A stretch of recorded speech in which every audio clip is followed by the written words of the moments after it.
اب آئیے دوسرے پوائنٹ کی طرف، جس میں اللہ رب العزت فرماتے ہیں یا ایھا الذین آمنوا انما الخمر والمیسر والانصاب والازلام رجس من عمل الشیطان فاجتنبوه لعلکم تفلحون۔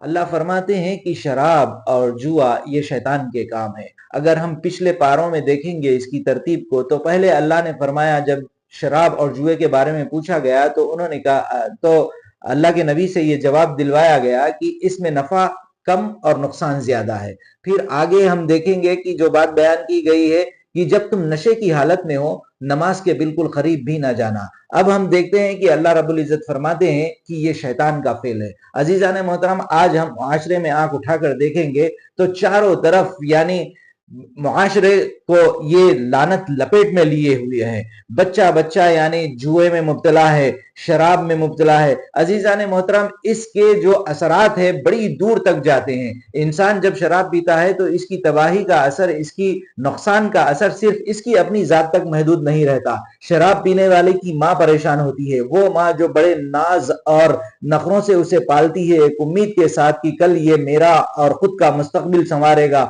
سماج میں ایک عزت دار بنے گا، لیکن یہ سماج کی پوری عزت بھی مٹی میں ملاتا ہے، ساتھ میں ماں کی امیدوں کو، بھائی کی امیدوں کو، بہن کی امیدوں کو، اور خود کی حالت اتنی خراب ہو جاتی ہے جس کی وجہ سے ماں باپ بھی معاشی حالت سے دوچار ہو جاتے ہیں اگر وہ کوئی بیماری میں مبتلا ہو جاتا ہے۔ جب وہ شراب کی بوتل کھول کر جب وہ شراب پیتا ہے تو اس کے اندر بہت سارے دوسروں کے امیدوں کو بھی وہ گھول کر پی جاتا ہے۔ عزیزان محترم، جو ڈومیسٹک وائلنس کے کیسز آتے ہیں، جو طلاق کے کیسز آتے ہیں، اس میں بھی اس لعنت کا بہت بڑا دخل ہے۔ اسی طریقے سے آئیے عزیزان محترم، جوئے کی لعنت۔ انسان پوری محنت کے ساتھ جب پیسہ کماتا ہے اور وہی پیسہ جا کر جوئے میں ہار جاتا ہے تو سوچئے گا عزیزان محترم اس کے گھر والوں کے اوپر کیا بیتتی ہوگی۔ کسی کے ایڈمیشن کے پیسے، کسی کے مستقبل کے پیسے، تعلیم کے پیسے، علاج کے پیسے۔